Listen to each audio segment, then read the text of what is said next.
I'm Heather, 32 years old, and last month, my entire family decided I wasn't worth keeping around. My parents sent a group message saying, "We think it's best you step away, for now." My aunt reacted with a thumbs up. I wrote back, "Understood. I'll respect that and step away from the family fund too." That night, I closed my contribution. At 2:15 a.m., my phone started buzzing. 89 missed calls by sunrise. My dad left a voicemail. What happened? The bank flagged everything. I just replied, "I'm honoring your decision." That was before they realized everything else I had.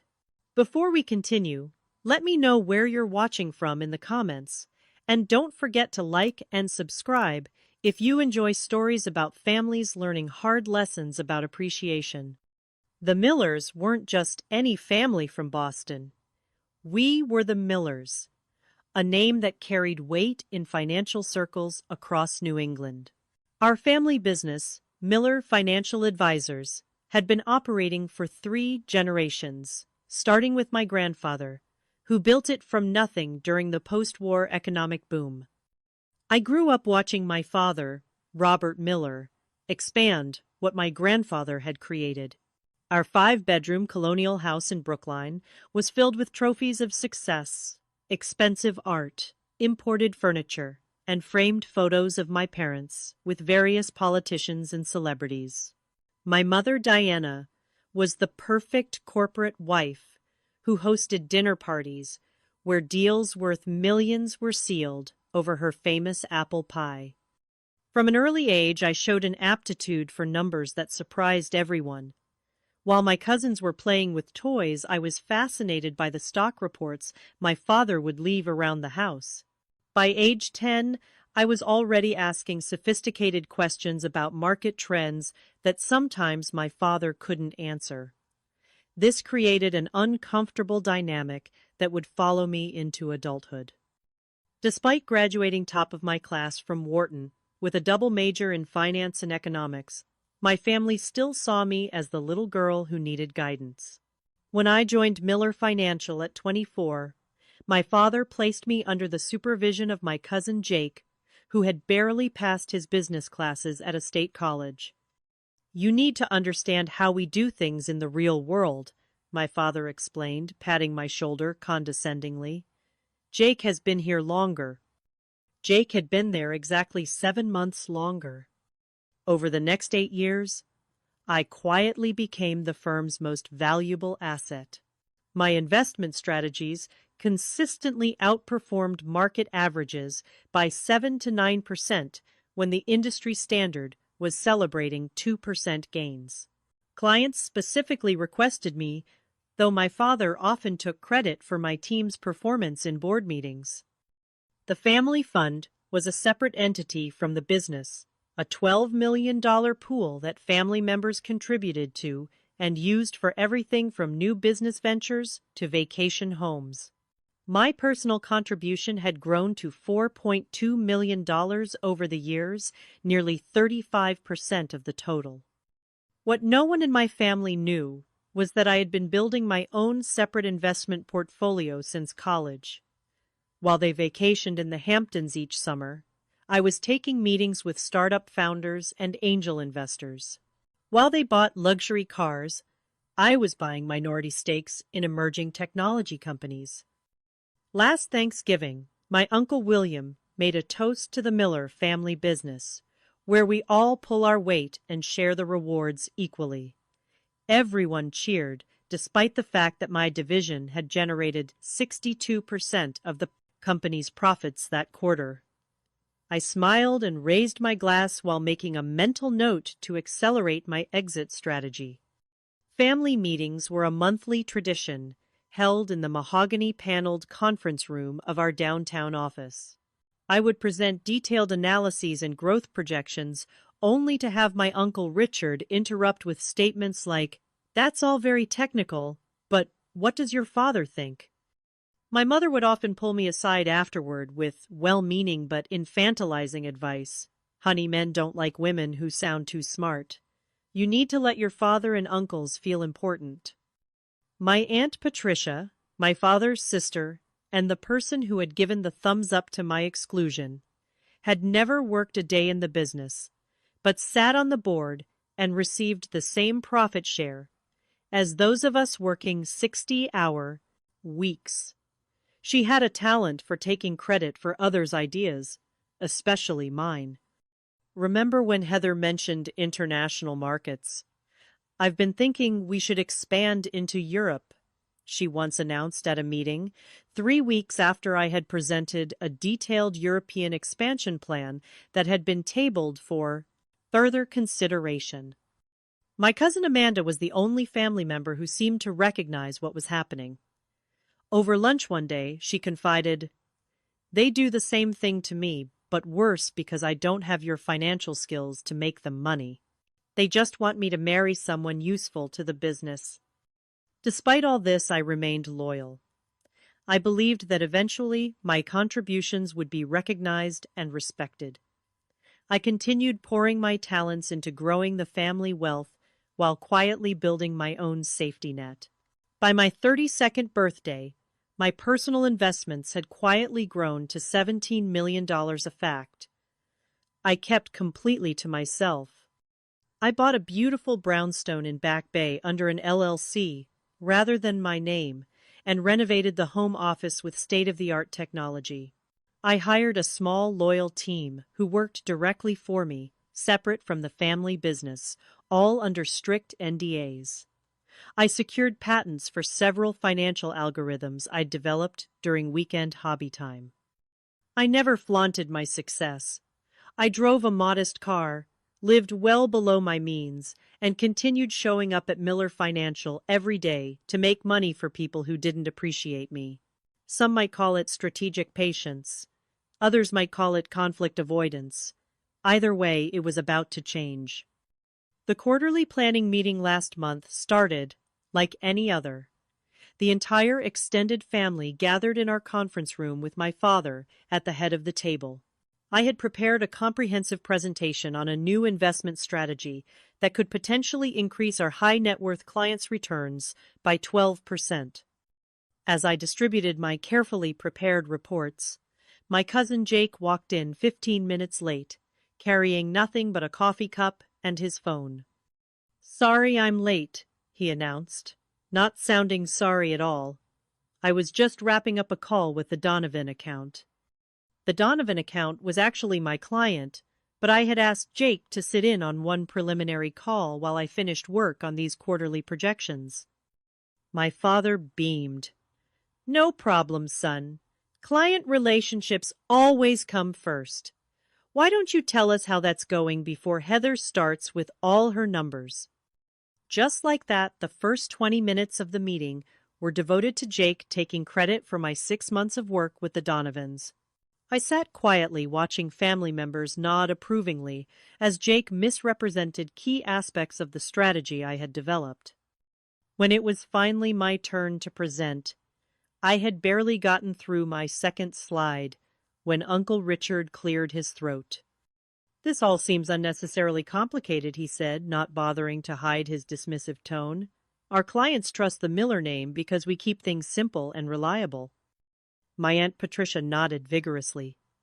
"Exactly.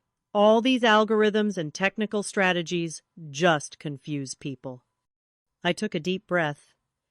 "Actually, our client surveys indicate they're specifically coming to us for more sophisticated approaches. The market has changed, and if we don't adapt, we'll start losing accounts to firms that are embracing these new methodologies." My father tapped his pen on the table, a signal I'd learned meant he was getting impatient. "Heather, theory is one thing, but we deal in practical realities here." "This isn't theory," I replied, trying to keep my voice even. "I've already implemented this approach with the Westfield portfolio as a test case. They've seen a 14% return in just one quarter." There was a moment of surprised silence before my father responded. "You implemented this without authorization. That's not how we do things here." I felt heat rising in my cheeks. "I discussed it with you last month.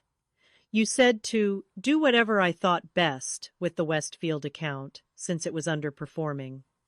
I certainly didn't authorize a complete strategy overhaul, he replied, though we both knew he had barely listened during that conversation, distracted by a golf tournament on the office television. Jake jumped in.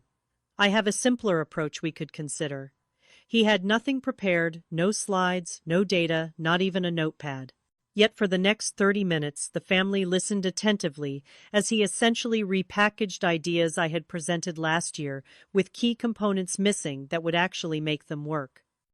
Now that's the kind of straightforward thinking clients expect from the Miller name, my father said proudly when Jake finished. Let's develop Jake's approach for next quarter. After the meeting, I tried to speak with my father privately in his office. Dad, I'm concerned about the direction we're taking. The strategy Jake proposed has significant gaps that could expose clients to unnecessary risk. My father was checking sports scores on his phone. Heather, you're too caught up in the details. This business was built on relationships and instinct, not just numbers and charts. But the numbers and charts are what keep us compliant with regulations and actually growing client wealth, I pointed out. He finally looked up. You know what your problem is.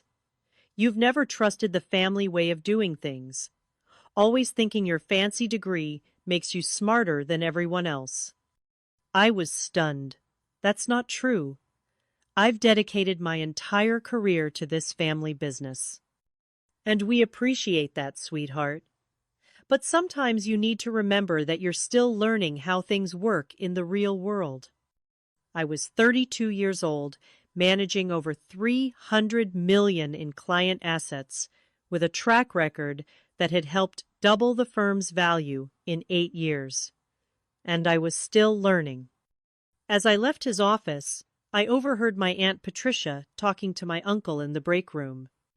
Heather's presentations give me a headache, she was saying. All those charts and big words like she's trying to make the rest of us feel stupid. Robert needs to rein her in, my uncle agreed. The girl doesn't understand our culture, never has. I quietly stepped away, a cold realization settling in my stomach. I went back to my office and closed the door, sitting in silence as I processed what I'd just heard.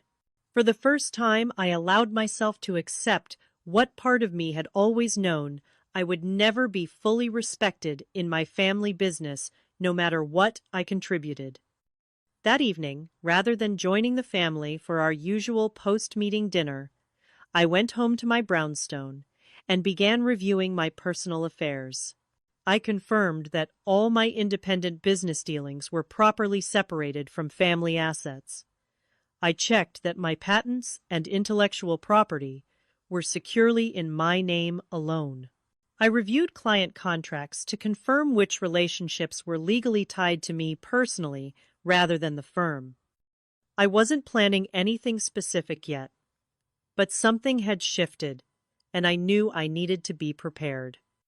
The next week brought more subtle slights and dismissals. In a client meeting, my father interrupted my explanation of a tax strategy to translate it to English, essentially oversimplifying my advice to the point of inaccuracy. At a staff training session, Jake presented one of my risk assessment models as his own creation. My aunt accidentally left me off the email chain for an important family business discussion. Then came the final straw. I arrived early at the office on Tuesday to prepare for a meeting with our largest client, only to find the meeting had been moved up and was already in progress. Through the glass walls of the conference room, I could see my father, Jake, and 2 other family members sitting with clients I had worked with for years. I stood frozen in the hallway watching as they showed the client's presentation slides I had created. As the client nodded approvingly, my father and Jake exchanged congratulatory glances. Later that day, I discovered they had also scheduled a strategic planning retreat for the following weekend at my uncle's lake house. Everyone in the family leadership team was invited except me. That night, I sat in my home office until late, staring at my computer screen but not really seeing it. Years of memories cycled through my mind all the times. My ideas had been dismissed, only to be celebrated when presented by someone else. All the extra hours I'd worked to prove my worth, all the growth I'd created for a family that would never see me as an equal. Enough, I whispered to the empty room. Whatever happened next, I knew I was done being undervalued and overlooked. 3 days later, on Friday afternoon, my phone buzzed with a notification from our family WhatsApp group. My father had created this group 2 years ago as a more efficient way to communicate about business matters, though it had mostly become a place for sharing golf scores and vacation photos. The message from my father read, "After considerable discussion among the senior family members, we think it would be best if Heather steps away from client management for now. We appreciate her background work, but recent feedback suggests clients respond better to our traditional approach. This isn't permanent, just a chance to realign with the Miller way of doing things." I stared at the screen watching as responses started coming in. My Uncle Richard completely agree. Smart move. Aunt Patricia, end on. Cousin Jake, happy to take over her accounts in the transition. My mother, we only want what's best for everyone. 2 other cousins added their own affirmative responses. No one objected. No one even asked what client feedback they were referring to, which was telling since I managed our client satisfaction surveys and knew our numbers were excellent. I felt an odd sense of calm as I watched this unfold. After years of trying to prove my worth, after all the revenue I had generated, after all the growth I had created for them, this was what it came down to. A group text removing me from my role without even the courtesy of a private conversation first. I waited exactly 17 minutes before responding, during which time several more supportive messages appeared from various family members, including some who had previously claimed to be on my side during office disagreements. Finally, I typed, "Understood. I'll respect that decision and step away from the family fund too. Wishing everyone continued success." Short, professional, and containing a bombshell they didn't yet understand. I put my phone on silent and placed it face down on my desk. Then I opened my laptop and logged into the banking portal for our family fund. As a major contributor and one of the fund administrators, I had full access to the account. The process was surprisingly simple. A few clicks to initiate the withdrawal of my entire contribution, $4.2 million, plus the accurate portion of growth attributable to my investments within the fund, which added another $1.7 million. The system asked if I was sure. I was. I then sent a formal email to our family attorney documenting my withdrawal from the fund, citing the section of our family agreement that allowed major contributors to exit with proper notice. I blind copied myself on a separate email account for records. The family fund had always operated with a liquidity requirement keeping at least 50% of assets in easily accessible accounts to allow for quick deployment when opportunities arose. This meant that my withdrawal wouldn't bounce due to insufficient liquid assets, but it would immediately and dramatically alter the fund's structure and capacity. Our banking alerts were set to notify all administrators of any transaction over $50,000. I was counting on the fact that most family members enjoying their Friday evening wouldn't check those notifications until much later. With that done, I sent another email to my private team, informing them of upcoming changes and setting a meeting for Monday morning. I then went to my home safe and retrieved all the key documents I had carefully organized over the years, copies of patents, client contracts, with my personal service clauses, documentation of my independent business entities, and evidence of which investment strategies were legally mine rather than the firm's. I made myself a cup of tea and sat in my living room looking out at the Boston skyline as dusk settled over the city. Part of me felt a twinge of sadness at the bridge I was burning. These were, after all, the people I had grown up with, worked alongside, and tried to please for my entire life. But a stronger part of me felt something else: liberation. The constant need to prove myself, to swallow slights, to watch less qualified people take credit for my work. It was over. Whatever happened next, I would no longer be the overlooked daughter trying to earn a seat at a table that had been designed to exclude me. My phone started buzzing around 7:30 p.m. I glanced at it once to see several WhatsApp notifications and texts from various family members, but I didn't read them. Instead, I turned on a movie I'd been wanting to watch, ordered my favorite takeout, and gave myself permission to enjoy my Friday evening. At exactly 10:47 p.m., my phone rang with my father's specific ringtone. I let it go to voicemail. He called again immediately, and again. On the fourth call, I turned my phone off completely. I slept surprisingly well that night. When I turned my phone back on at 7 a.m. Saturday morning, I had to wait several minutes for all the notifications to finish loading. 64 missed calls, 127 text messages, 43 WhatsApp messages, 17 voicemails. I made myself coffee before listening to any of them.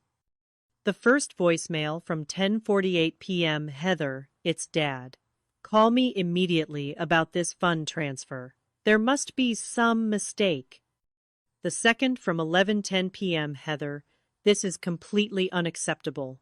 Whatever point you're trying to make, this isn't the way. Call me back now. The messages grew increasingly urgent through the night. By the 2:15 a.m. voicemail, my father's voice had lost its anger and held naked panic. What happened? The bank has flagged everything. The fund is completely frozen due to suspicious activity. You need to call me back right now. The most recent one from 6:30 a.m. was different. My father's voice was quieter, with a tone I'd rarely heard from him: uncertainty. Heather? I don't understand what's happening.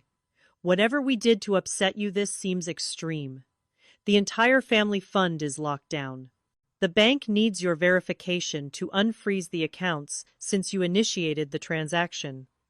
Please call me back. Please.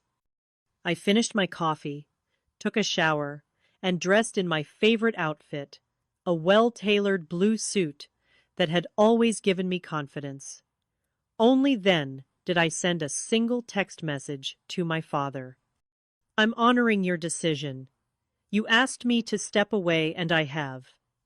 I've withdrawn my personal contribution as allowed under Section 7.3 of the Family Fund Agreement. The bank freeze is standard procedure for large transactions and will resolve once they complete their verification process. I've already submitted my documentation to them. Within seconds, my phone rang. I declined the call. Then I sent one more text. I'll be available to discuss this on Monday at 9 a.m. at my home office. The address has been emailed to you. Then I turned off notifications and prepared to enjoy my weekend, knowing that across town my family was just beginning to realize what I had done and that it was only the start. What I didn't tell my family was that I had a friend at the bank, not in any improper way, nothing that would violate banking regulations. But Sandra and I had gone to college together, and she now worked as a senior manager at the institution handling our family fund. She couldn't share specific information, but she did call me Saturday afternoon. Your family is creating quite a scene, she said, a hint of amusement in her voice. Your father has been on the phone with 3 different departments. Your uncle showed up in person and demanded to speak with the president of the bank. I'm sorry about that, I replied. Don't be, Sandra said. From what I can tell, everything you did was completely by the book. The freeze is just standard protocol when a significant percentage of a large fund is withdrawn suddenly. It's an anti-fraud measure. I know, I said, and I've already submitted all the documentation showing I'm entitled to those funds. Which is why it should be resolved by Monday, she confirmed, though I doubt that will calm them down in the meantime. She wasn't wrong. Through various notifications that kept appearing despite my efforts to mute them, I caught glimpses of the family meltdown. My phone would light up with preview snippets. Uncle Richard, this is sabotage. She can't just... Aunt Patricia, I always said she was too emotional to. Cousin Jake, what about the Henderson deal we were counting on? My mother, Heather, honey, please just talk to us. We can fix. By Saturday evening, the tone of the messages had begun to shift from outrage to desperation. The family had apparently begun to understand the full implications of my withdrawal. The Henderson deal Jake mentioned was a $20 million commercial real estate project the family had been planning to invest in. The fund would have provided the down payment, with financing covering the rest. Without my portion, they were now significantly short of the required cash, and the bank freeze meant they couldn't access even the remaining funds in time to save the deal. 6 months of work and a potential $3 million profit were evaporating. My cousin Amanda was the only one who sent a different kind of message. Good for you. They never appreciated what you brought to the table. Want to get coffee next week? I actually smiled at that one and sent back a simple yes. Saturday night brought a new wave of calls and messages. This time it wasn't just family members. Clients had apparently begun to hear rumors and were concerned about their accounts. My father had given out my personal cell number, suggesting people contact me directly about the temporary technical issue with some accounts. This crossed a line involving outside clients in a family dispute. I spent 2 hours sending carefully worded reassurances to clients clarifying that their individual investment accounts were completely separate from the family fund and entirely unaffected. I also noted that I would be happy to discuss their portfolios directly on Monday if they had any concerns. I was careful not to disparage the family business or give any indication of the internal conflict. These were relationships I had built over years, and regardless of what was happening with my family, I maintained my professional ethics. Around midnight, our family attorney Jonathan called. Unlike the others, he was calm and measured. Heather, I've reviewed your withdrawal documentation, and everything appears to be in order legally. However, the timing and manner of this action have created significant challenges for the family operations. I understand that, I replied. But as you've confirmed, I've acted within my rights. He paused. Your father has asked me to propose an immediate restoration of the funds with a renegotiated leadership role for you within the company. I appreciate the offer, I said, but I'm not making any decisions right now. I'm happy to discuss options on Monday morning. Another pause. He's also mentioned the possibility of legal action regarding intellectual property and client relationships. Now it was my turn to pause. This was a weak threat, and Jonathan knew it. All of my patents and proprietary strategies are registered in my name personally, not the company's. As for client relationships, I'm sure you've reviewed the contracts and noticed the personal service clauses in many of them. But again, I'm happy to discuss all of this on Monday. He sighed. I'll relay your position. For what it's worth, I've advised against any legal posturing. It wouldn't serve anyone's interests. I agree, I said. Good night, Jonathan. By Sunday morning, the family strategy had shifted again. Now came the emotional appeals. My mother left a tearful voicemail about family loyalty, and how my grandfather would be disappointed. My Aunt Patricia, who had given the thumbs up to push me out, now sent a long message about how she had always admired my business acumen and felt we needed to support each other as women in finance. Uncle Richard tried a different approach, sending a gruff text suggesting I was overreacting to standard business restructuring and needed to get over my hurt feelings for the good of the family. I prepared for Monday's meeting, meticulously organizing all my documentation and planning my talking points. I wasn't interested in revenge or drama. I simply wanted recognition of my value and respect for my contributions.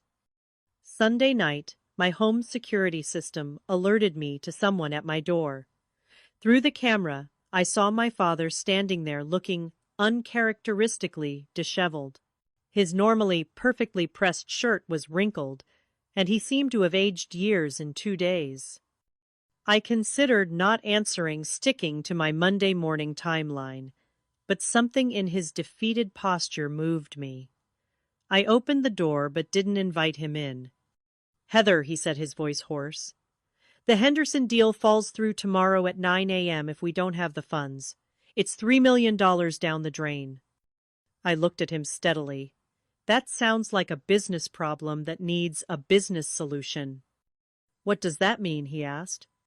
"It means I'm willing to help if we're talking business, not family emotions. 9 a.m. tomorrow at my home office as arranged. Bring whoever you want from the family leadership." He looked like he wanted to say more, to push for an immediate resolution, but something in my expression must have told him it would be useless. 9 a.m., he confirmed, then turned and walked back to his car. I closed the door and leaned against it, taking a deep breath. For perhaps the first time in my professional life, my father had come to me in need, rather than the other way around. Tomorrow would be a new kind of family meeting, one where I set the terms. I slept fitfully that night, waking several times to check the security system. Part of me worried that more family members might show up, but the house remained quiet. By 6 a.m., I was up and preparing. I set up my dining room as a conference space with copies of relevant documents at each seat. I made coffee and arranged a tray of pastries, a professional touch that also gave me something normal to focus on. At 8:30, my security system alerted me again. They were early. Through the camera, I saw not just my father, but also Uncle Richard, Aunt Patricia, Cousin Jake, and our attorney, Jonathan. The family had brought their full leadership contingent. Good. I was ready for all of them. At precisely 8:59, I opened my front door. My father stood at the front of the group, with the others arranged behind him like some sort of family business army. Their expressions ranged from my father's tense determination to Jake's poorly concealed hostility to Aunt Patricia's sudden attempt at warmth. "Come in," I said, simply stepping aside. They filed into my home, some of them looking around with obvious surprise at my tastefully appointed brownstone. I had never invited family to my personal space before, and I could see them reassessing things as they noted the original artwork and high-end furnishings. "The dining room is set up for our meeting," I directed, leading them through the hallway. As they took seats around my table, I remained standing at the head, a position my father typically occupied in family meetings. He noticed this immediately, but said nothing, as he took a chair to my right. Coffee I offered, maintaining a professional demeanor. A few mumbled acceptances, and I calmly poured cups before taking my place at the head of the table. The silence stretched for a moment before my father cleared his throat. "Heather, we're here to resolve this situation quickly. The Henderson deal—" I raised my hand, cutting him off, a gesture he had used countless times on me. "Before we discuss any specific deals, we need to address the larger situation. I've withdrawn my contribution from the family fund, as is my right. The bank has confirmed the transaction is proper, and the freeze should be lifted by noon today. This is ridiculous, Uncle Richard burst out.